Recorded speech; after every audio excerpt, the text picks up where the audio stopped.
ಇದೆಲ್ಲ ಮುಸ್ಕಿಂಜೋಳ cross Napier. ವಾರ್ಷಿಕವಾರು ಸರಿಸುಮಾರು 250 ton ಬರ್ತದೆ. ಇದು ಸ್ಮಾರ್ಟ್ ನೇಪಿಯರ್ ಅಂತ. ಇದು ಮೂಲತಃ ಬಂದು ಇಂಡೋನೇಷಿಯಾ ಬ್ರೀಡು. ಇದನ್ನು ಬಾಹುಬಲಿ ನೇಪಿಯರ್ ಅಂತಲೂ ಕರೀತಾರೆ. ಒಂದು ಕಡ್ಡಿ ಹಾಕಿದ್ರೆ ಮಿನಿಮಮ್ 200 ಬುಡ ಹೊಡೆಯುತ್ತೆ. ಇದು ಬಂದು ಮೂಲತಃ ಹಿಪ್ನೇರಳೆ. ಇದು V1 ಮಲ್ಬೇರಿ ಅಂತ. ರೇಷ್ಮೆ ಕೃಷಿ ಮಾಡ್ಕೋಬಹುದು, ತಪ್ಪಿದ್ರೆ ಕುರಿ ಮೇಕೆ ಸಾಕಾಣಿಕೆಗೆ ಬಳಸ್ಕೋಬಹುದು. ನೋಡಿ ಯಾವ ರೀತಿ ಎಲೆ ಇದೆ ಅಂತ. ಒಂದು ಎಲೆ ಹಂಗಾಯಾಗಲ್ಲ. ಇದು ಥೈಲ್ಯಾಂಡ್ ಸೂಪರ್ ನೇಪಿಯರ್ ಅಂತ. ವಾರ್ಷಿಕವಾರು 200 ಟನ್ ಇಳುವರಿ ಬರ್ತದೆ. ನೋಡಿ ಯಾವ ರೀತಿ ಇದೆ ಅಂತ. ಇದೀಗ ತೈವಾನ್ ಜಾಯಿಂಟ್ ಕಿಂಗ್ ಅಂತ. ಮೂಲತಃ ತೈವಾನ್ ದೇಶದ್ದು. ವಾರ್ಷಿಕವಾರು ಅತಿ ಹೆಚ್ಚು ಇಳುವರಿ ಬರುವ ಮೇವು ಇದು. ಸರಿ ಸುಮಾರು ಎಕರೆಗೆ 250 ಟನ್ ಬರುತ್ತದೆ.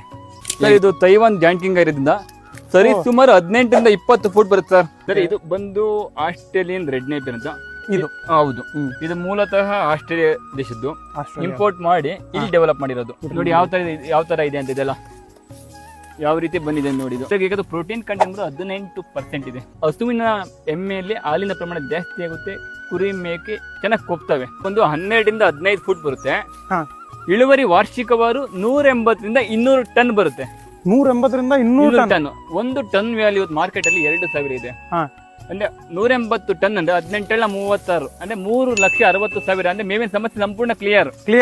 16,000 ಖರ್ಚು ಮಾಡಿದ್ರೆ 15 ರಿಂದ 20 ಹಸುಗಳು ಅಥವಾ 150 ರಿಂದ 200 ಕುರಿ ಮೇಕೆ ಸಾಕಾಣಿಕೆ ಮಾಡಬಹುದು. ಅದು ಮಿನಿಮಮ್ 10 ವರ್ಷ.